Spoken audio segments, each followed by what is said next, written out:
कैलासपी दशानन तुलिता कक्ष उद्धृत बाली भी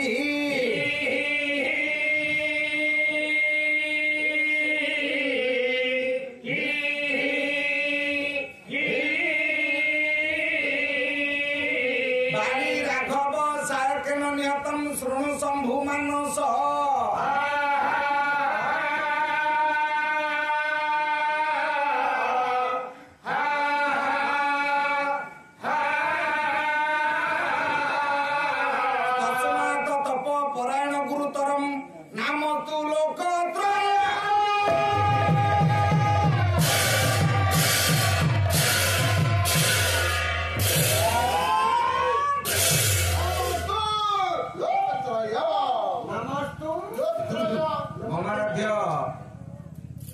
चिर सम्मानास्पद साहित्य अनुरागी सुधी दर्शक समाज आज्ञा पुराण तो सुने मामाउसी कुनाकुनी भाई भौणी जते अनेक अपेक्षा करिछन तथा शिशुर चित्त शुभरात्रि रुंडीभूत होइथिबा आज्ञा ये स्वाधीन भारतर अपरिपक्व कोमलमती समधर्मी सममर्मी वरेण्य बंधु गण हे आत्मिक महोदय सांस्कृतिक अनुष्ठान छोट बड़ जड़े जड़े कलाकार हिसाब से आम मैंने जो मंचासीन भगवत चिंता चेतना भितर छोटिया जीवन जी संकलन करूँ सीमा सरहद भितर दीपद प्रभु कथा कहला बेले आपण मानकर मन को छुईब कि ना से कथा आशार बाहर प्रभुर करुणा और आपण मानकर आशीर्वाद कनिकाय जदि प्रतिफलित हुए अकिंचन कौन हेले दीपद पुराणा पुराण कथा आपण मानक निकट उपस्थापना करिवो चिराबरेण्य ठाकुर लीला पुरुषोत्तमकर संपर्क रे दीपद कहवा गला बेले ए जाबत जेडे गुणिज्ञानी पंडित होंतु ना कहीं कई जने छात्री हाथ मारी कहि परिबनी प्रभु को संपर्क रे मु सब जानि छी बा जानिला वाला एपर्यंत के सृष्टि ना ना चार नाम अनंत रूप अनंत कथा अनंत गाथा अनंत चरित अनंत महिमा अनंत आज्ञा स्रष्टांकर सृष्टि मध्ये आज्ञा अनंत अनंत साउते प्रभु को संपर्क रे किछि न जानि मध्ये आज्ञा बेले बेले मोहन अहंकार सृष्टि हुए मु सृष्टि रे सबुठु बड़ आज्ञा सर्वोपरि आपण मानक निकट गोटे श्लोक आवृत्ति करिछि आज्ञा कवि कहले उर्पी शेष धृत्वा शंभु कटके कैलास पास पिसु उर्पी कहले मां वसुधा आज्ञा वसुधा दिने अहंकार कले मुची सबुठु बड़ आज्ञा वास्तविकता सत्य सत्य आम पई आज्ञा गोटिए मां नुह तीनोटी मां तीनटा मां किए जने मां जन्म दिए जने पालन करे आ जने संहार करे ये दो तीन रूप आमे जानू ब्रह्मा विष्णु महेश्वर बोली आज्ञा जने सृष्टिकर्ता जने पालन करता आ जने संहार करता ए तीन आउ केही मो से होची नारीर स्वरूप आज्ञा सेही होची ब्रह्मा सेही विष्णु सेही होची संहार करता शिव काई के कथा कहूची कि आपण देखंतु एटी ब्रह्मा जमिति जगत को सृष्टि करिसंती आज्ञा ब्रह्मांड को सेमिति 10 मास 10 दिन गर्भ धारण करी नूतन सूर्यालोक देखो छुआ टी माँ ये हूँ ब्रह्मांकर स्वरूप ये जगत रे से सृष्टि करी सृष्टि करुछि ये ब्रह्मांकर रूप पालन कर्ता होछन विष्णु जन्म होला परे आमे आउ गोटे माँ परे आमे पडू से हूँ माँ वसुधा से आमको पालन करुछि तेणु ये आउ गोटे माँ आम किए हूँ पालन कर्ता विष्णु आउ गोटे माँ मार स्वरूप मात्र जाकु कोंती स्त्री जाकु तो विवाह साड़ी संख्या दे सेही तो ते घाउ अछि काल होई जाकु हम स्त्री बोली ग्रहण करिछु ए संसार संहार करता शिवंकर स्वरूप होती से सच्चिदानंद गणनाट्य गुड़ा विषय करती जो आरंभ से शेष मनीषर आरंभ जो मनीष शेष होती पिलाटी स्कूल को जाऊँ सारे स्लेट आगे माटे लिखिदे आज सीना इंग्लीश मीडियम स्कूल को पिला को छाड़ुचे किंतु से जो खड़ी छुआ प्रथा स्कूल को जाऊ जाऊ पिलाटी स्लेट गोटे माँ लिखि दिखती से लिभे चौक टे मुंडे मार दिखती कहीं मनीषर आरंभ मारू आरंभ शेष होची मारे माठू जन्म हला आ माटी रे शेष हला आ पछे हमकु जन्म दे ये पारिलो आर तारी किछि ने पड़ी आज्ञा उपेक्षा करी छै हमकु किंतु जन्म होला परे जो माटी मारे पडू से मां हमकु शेष पर्यंत मुठाए पाउस होला जाय मध्य हमकु से ता कोलरे स्थान देई तेनु ए सृष्टि रे माठू बडाउ केही नाही काई जे कथा कहूची एठी मां वसुधा जते कहले मु बड ବାସ୍ତବିକ ତ ତମେ ବଡ ଜଗତ ଯାହାକୁ ହାତ ଟେକିଛି ଆଜ୍ଞା। ସେ ତ ବଡ ହେଇ ସାରିଛି ହଁ। ଆଉ ନିଜକୁ ନିଜେ ଛଣକତା ଉପରେ ଛିଡା ହେଇ ଆଜ୍ଞା। ଯଦି ଜଣେ ଲୋକ କହିବ ଗାଁରେ ମୁଁ ସବୁଠୁ ଡେଙ୍ଗା ଆଜ୍ଞା। ସେଇଟା ହାସ୍ୟାସ୍ପଦ କଥା। ହବ, ହଁ। ଏଠି ମା ବସୁଧା ଯେତେବେଳେ କହିଲେ ମୁଁ ବଡ ଆଜ୍ଞା। ତାଙ୍କ ବଡ ପୁଣିଆ ଦେଖି ଆଉ ଜଣେ ସେ ହସିଲେ କିସ ଆଜ୍ଞା? ସେ ହଉଛନ୍ତି ଶେଷ ଦେବ ଅନନ୍ତ। ମା ବସୁଧାକୁ ଯିଏ ମସ୍ତକରେ ଧାରଣ କରିଛି ବାସ୍। ସେ କହିଲେ ମା ହଁ। ତମେ ଜଗତରେ ବଡ ହଁ। ଏ କଥା ସତ୍ୟ ସତ୍ୟ। ଯେ ଯେ କଣ? ତମେ କଣ ମୋଠୁ ଆଉ ବଡ ତମେ ଯଦି ମୋଠୁ ବଡ ହେଇଥାନ୍ତ ଆଜ୍ଞା। ତମର ଏତେ ବଡ ଓଜନକୁ ମୁଁ ଧାରଣ କରିଛି କେମିତି ତମେ ମୋଠୁ ବଡ ବଡ ନୁହଁ ନୁହଁ। ତାହେଲେ ଏଠି ଅନେକ ଫଣି ନସନ୍ତି ଭେକ ଭକ୍ଷଣେ ତତ୍ପରା ଏକ ହିଁ ଅନନ୍ତ ତେଷୁ ଧରଣୀ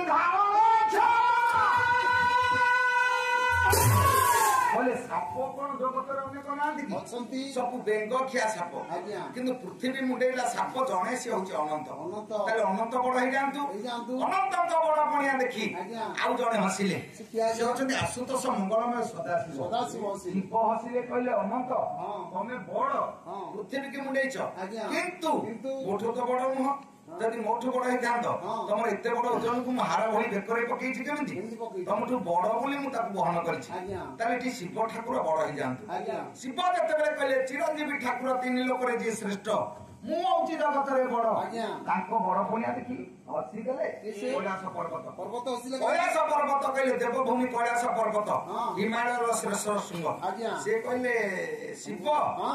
ତମେ ବଡ ଭାବୁଛ ହଁ। କିନ୍ତୁ ମୋଠୁ କଣ ବଡ ତମେ ଜଣେ ଜଣଙ୍କୁ ଟେକିଛ ଆଜ୍ଞା। କିନ୍ତୁ ମୁଁ ତ ଦି ଜଣଙ୍କୁ ଟେକିଛି ତମକୁ ଧରିଛି ହଁ। ତମ ଅନନ୍ତ ସର୍ପ ବାସ୍। ଦି ଜଣ ଯାକୁ ମୋ କୋଳରେ ମୁଁ ସ୍ଥାନ ଦେଇଛି ସ୍ଥାନ ଦେଇଛି। ତାହେଲେ ମୁଁ ବଡ ନହେଇ ତମେ କାହିଁକି ବଡ ହବ ବଡ ହବ। ତାହେଲେ ଏଠି ବଡ ହଉଛନ୍ତି କିଏ ସିନା କୈଳାସ ପର୍ବତ ଆଜ୍ଞା। ଖାଲି କୈଳାସ ପର୍ବତ କହିନାହାନ୍ତି ମୁଁ ବଡ ଆଉ? ଆମେ ମଧ୍ୟ ଅପେକ୍ଷା କରିଛେ ଆମେ ବି କହିଛେ ହଁ। ନାଇଁ ଶିବ ବଡ ନୁହଁ ହଁ। ଏଠି କୈଳାସ ପର୍ବତ ଯାହା କହିଛନ୍ତି ସେଇଟା ଠିକ ଠିକ ଆଉ। ଆପଣ ମାନଙ୍କର କବିବର ରାଧାନାଥ କହିଲେ ଭାଗ୍ୟବାନ ସିନା ଇଏ ଭାଗ୍ୟ ଫଳ ଲଭେ ଅଭାଗା ଲଭେ ଅସି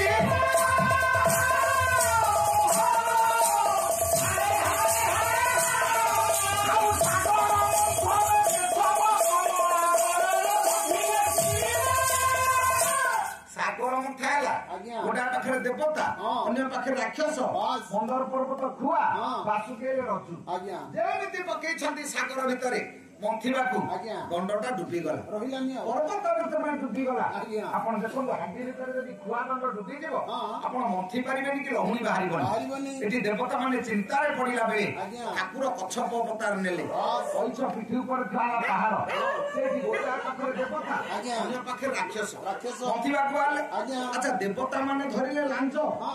ରାକ୍ଷସ ଧରିଲେ ମୁଣ୍ଡ ମୁଣ୍ଡ।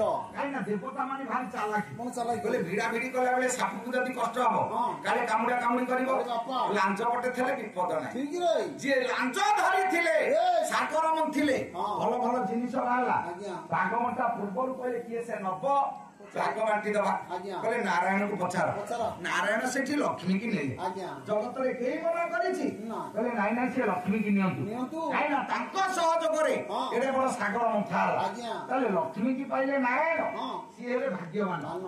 କିନ୍ତୁ ହତଭାଗ୍ୟ କିଏ ସେ କିଏ? ଅତ୍ୟଧିକ ମନ୍ଥିଲା ପରେ ହଁ। କୋଳାହଳ ବିଷ ଭାଣ୍ଡ ବାହାରିଲା ବାସ୍। ଜଗତ ଯିବ ଏ ବିଷ ହାଣ୍ଡି ବାହାରିଲେ 33 କୋଟି ଦେବତା ଭଲ ଜିନିଷ ତମେ ସମସ୍ତେ ନେଲ ଆଜ୍ଞା। ଖରାପ ନବ କିଏ ସେ କେହି ନେବେନି। କେହି ନେବେନି ଆଜ୍ଞା ଜଗତରେ ନା। ଭଲ ପାଇଁ ସମସ୍ତେ ହଁ। ଖରାପ ନବାକୁ ଜଗତରେ କାହାର ଇଚ୍ଛା ନାହିଁ 33 କୋଟି ଦେବତା ଆଜ୍ଞା। ତମ ତୁଳନାରେ ବିଷ ହାଣ୍ଡିଟା କେତେ ଅଳ୍ପ। ଗୁଣ୍ଡାଏ ଗୁଣ୍ଡାଏ ବିଷ ଯଦି ପାଇ ଦେଇଥାନ୍ତ ହଁ। ଜଗତ ରକ୍ଷା ହେଇଥାନ୍ତା ଅସୁବିଧା କିଛି ହେଇନଥାନ୍ତା ଆଜ୍ଞା। ଦାନାଦାର ଖାଇଲେ ଆଜ୍ଞା ଲୋକ ମରିଯିବ ହଁ ମରିଯିବ। ପଗଡେ ଦୀପକର ଖାଇଲେ କଣ ମରିଯିବ ନା। ମୁଣ୍ଡ ବୁଲେଇ ହେଇଯିବ ନହେଲେ ବାନ୍ତି ଏତିକି ହେଇଯିବ ହବ। ତମେ ସେମିତି ଟିକେ ଟିକେ ବିଷ ଖାଇଦେଲନି ଭଲ ହେଇଥାନ୍ତା। ଭଲ ଜିନିଷ ତ ନେଲେ ତମେ ହଁ। ଖରାପ ନବ କିଏ ସେ କିଏ ସେ ନବ? ଖରାପ କେହି ନେବେନି ନାଇଁ। ଆପଣ ଦେଖୁନାହାନ୍ତି ଆଜ୍ଞା। ବାର ଭଲ ପଡିବ ହଁ। ଘରକୁ ଆପଣ ମଟନ ଆଣିବେ ଆଜ୍ଞା। ମଟନ କିଲୋକୁ 800 800। 200 ଟଙ୍କା ମସଲା ଖଳି ଶେଷ ହବ ହଁ। 1000 ଟଙ୍କା ଖର୍ଚ୍ଚ ହେଲା ଆଜ୍ଞା। ମଟନ ଖାଇ ବସିଥିବେ ଆପଣ ହଁ। ଖାଇଲା ବେଳେ ଯଦି ପଚାରିବେ ମଟନ କିଏ ରୋଷେଇ କରିଥିଲା କିରେ ଆପଣଙ୍କ ସ୍ତ୍ରୀ ଜମା କହିବନି ମୁଁ ସିଏ ଓଲଟା ପଚାରିବ କଣ ହେଇଛି କହୁନ ନା କଣ ଏମିତି କଲୁ ମୁଁ 1000 ଟଙ୍କା ବେକାର କରିଦେଲୁ ପାଣି ଚିଆ ହେଇଗଲା ନା ମଲା ଝିଅ କାଳେ ସକାଳେ ଶିଖୁଥିଲା ଯେ ଚଳେଇ ଦବନି ଚଳେଇବନି। ପାଣି ଚିଆ ହେଇଯାଇଛି ଆଜ୍ଞା। ମା କହୁଛି ଝିଅ ରୋଷେଇ କରିଥିଲା ଆଜ୍ଞା। ଯଦି ଖାଇଲା ବେଳେ କହିବ କଣ ହେଇଛି କହୁନ ମଟନ ଝୋଳଟା ହେଲା ଭଳିଆ ହେଇଛି ନା ମୁଁ କରିଥିଲି ପାଣି ଚିଆଲେ ତ ଝିଅର ଭଲ ହେଲେ କେମିତି ମାର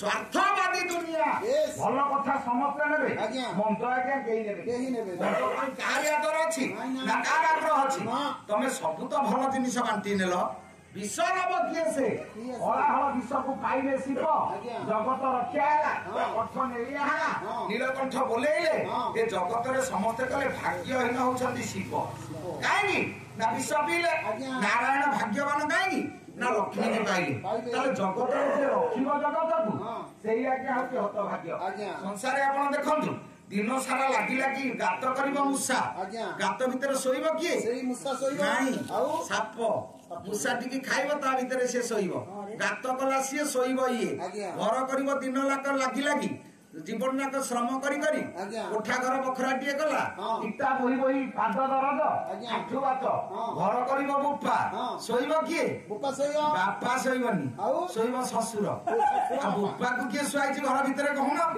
ବୁପାକୁ ଶୁଆଇବେନି ଦିନ ରାତି ଲାଗି ଲାଗି ଥୋଇଲା ମହୁ ମାଛି ଖାଇବନି ମହୁ ତା ମୁହଁରେ ନିଆଁ ହୁଡ଼ା ଲଗେଇ ଆମେ ଥଣ୍ଡା ଭଲ ହବ ବୋଲି ଚାଟିବା ଶୋଇଲା ସିଏ ଖାଇବା ଆମେ ଏଇଟା ତ ଜଗତର ନୀତି ଆଉ ଗାନ୍ଧୀ ଆଣିଲେ ସ୍ୱାଧୀନତା ଭାରତକୁ ଖାଇଲେ ଗୁଳି ମାର ଧର୍ମ ପ୍ରଚାର କଲେ ଯୀଶୁ ଖାଇଲେ ଲୁହା କଣ୍ଟା ବାଡିଆ ସେ ସବୁ ଯାକ ସ୍ୱାହା କରିଦେଲା ତମର ନେତା ଆମର ନେତା ଜିନ୍ଦାବାଦ କିଏ ଖାଇଦେଲା ଯେ ତାର ତ ଜିନ୍ଦାବାଦ ଯେ ଦେଲା ତା ପାଇଁ କଣ ଏ ସୃଷ୍ଟି ଭିତରେ କେହି ହେଲେ କହିବେନି ଶିବ ବଡ ନୁହଁ କାହିଁକି ନା ଶିବ ବଡ ନୁହଁ ଏଇଥିପାଇଁ ସେ ବିଷ ପିଇଲେ ତାହେଲେ ଶିବ ବଡ ନୁହଁ ମନା କରିଦେଲେ କୈଳାସ ପର୍ବତ ବଡ ହେଇଯାଆନ୍ତୁ ଜଣେ ବ୍ରାହ୍ମଣ ଆସିଲେ ମର୍ଣ୍ଣାନ ଗୁରୁ ଜାତି ଶ୍ରେଷ୍ଠ ମର୍ତ୍ତ୍ୟର ଦେବତା ଆପଣ ମାନଙ୍କର କବି ସମ୍ରାଟ ଭଞ୍ଜ ବହି ହଉଛନ୍ତି ବୈଦେଶ ବ୍ୟାସ ସିଏ କହିଦେଲେ ଜଗତରେ ୟାର କଣ ମନେ ନାହିଁ କୈଳାସ ପର୍ବତର ସେ ବ୍ରାହ୍ମଣ ଜଣକ କିଏ ସେ ତ୍ରିପୁର ବିଜୟ ରାବଣ କହିଲେ ବୃଷା ବୃଷା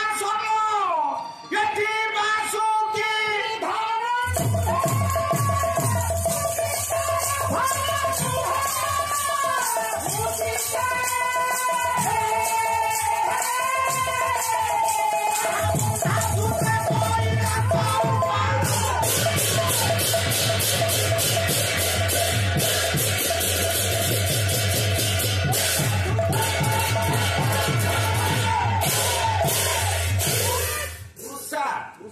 ଇନ୍ଦ୍ର ରାବଣ କହୁଛି ଇନ୍ଦ୍ର ଆମ ପରିବାର ଆଗରେ ବଡ କରିବନି ମୋ ପୁଅ ବାନ୍ଧିଆଣି ତାକୁ ଯୋଉ ବାଟ ଦେଇଛି ଏପର୍ଯ୍ୟନ୍ତ ତା ଚିହ୍ନ ଲିଭି ନଥିବ ସିଏ ବଡ କହିବନି ବୃଷାସନ ଶିବ ମୋ ଗୁରୁ ସିଏ ମତେ ଚିହ୍ନିଛନ୍ତି ଯୋଉଦିନ ମୁଁ ତାଙ୍କୁ ଉପାଡ଼ି ଆଣିଲି କୈଳାସ ପର୍ବତ ଶିବ ଅନନ୍ତ ତିନି ଜଣଙ୍କୁ ମୁଁ ପୁରେଇ ଦେଲି ସିଏ ମଧ୍ୟ ବଡ କହିବେନି ଇଏ କୈଳାସ ପର୍ବତର କଣ ମନେ ନାହିଁ ସଂସାର ତ ମୁଁ ତାହେଲେ ବଡ ହଉଛି କିଏ ସେ ନା ରାବଣ ବଡ ହେଇଯାଉ 33 କୋଟି ଦେବତାକୁ ଯିଏ ପାଦ ତଳେ ଖଟେଇଛି ଏ ସୃଷ୍ଟିର ଶ୍ରେଷ୍ଠ ସିଏ ବଡ ହେଇଯାଉ ରାବଣ ବଡ ପଣିଆ ଦେଖି ଆଉ ଜଣେ ହସିଲା ଗୋଟେ ମାଙ୍କଡ ରାଜା ବାଇ କହିଲା ହେ ଏ ରାବଣ କୋଉଦିନ ବୀର ଲିଷ୍ଟ କି ଗଲା କୁନ୍ଦ ଜାଣି ଖାତା ଖତିଆନରେ ତୋ ନାଁ ଅଛି କିନ୍ତୁ ତୁ କୋଉଦିନ ବୀର ହେଲୁ ତୁ ଯାଇଥିଲୁ ଯୁଦ୍ଧ କରିବାକୁ ତୁ ମତେ ଯୁଦ୍ଧ ମାଗିଲୁ ମୁଁ କହିଲି ମୋ କାମ ସରୁଆ କଥା ବୁଝିବା ଛୁଟିଟାକୁ ଟାଣି ଆଣି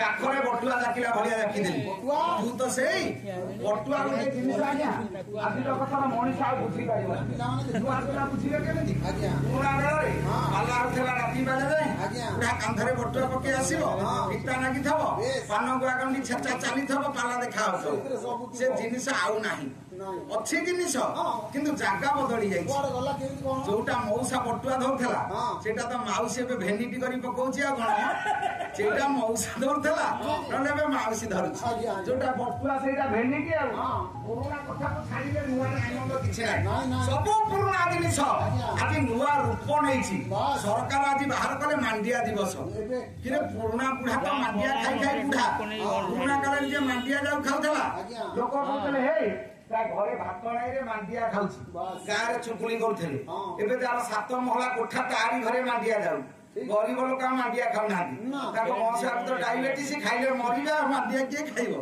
କିରେ ମାଣ୍ଡିଆ ଦିବସ ଆଜି ନୁହଁ ମାଣ୍ଡିଆ ସେଇ ପୁରୁଣା କଥା ଯିଏ ମାଣ୍ଡିଆ ଖାଇଛି 80 ବର୍ଷର ବୁଢା ତାକୁ ଯଦି ଏବେ କହିବ ତଳେ ବସେ ବସିବ ଯଦି କହିବ ଚୌକିରେ ବସେ ବସିବ 30 ବର୍ଷର ଭେଣ୍ଡିଆ ଯଦି ଆସିବ ଖୋଜିବ ଚୌକି ପୁଅ ତଳେ ବସୁନୁ ଜରି ପଡିଛି ନା ବସି ପାରିବିନି ନା ଆଣ୍ଠୁ କଟ କଟ ହଉଛି ରୋଲ ପକୋଡା ତ ଝିଙ୍କୁଛୁ କଟ କଟ କାହିଁକି ତୋର ହଉଛି ଯିଏ ମାଣ୍ଡିଆ ଯାଉ ଖାଇଛି ତା ବଳ କେତେ ଏବେ ବାହାର କରୁଛନ୍ତି ପଖାଳ ଦିବସ ମଞ୍ଜ କଦଳୀ ପତ୍ର 20 ପ୍ରକାର ଭଜା ତରକାରୀ ଫେସବୁକ ରେ ସ୍ୱାମୀ ସ୍ତ୍ରୀ ଛାଡିବେ ପଖାଳ ଦିବସ ପାଳନ କରୁଛୁ ଏବେ ପରା ଓଡିଶା ମାଟିରେ କୋଟି କୋଟି ଲୋକ ଅଛନ୍ତି ସବୁଦିନର ସାଙ୍ଗ ତାଙ୍କର ପଖାଳ ଆଉ ପଖାଳ ଦିବସ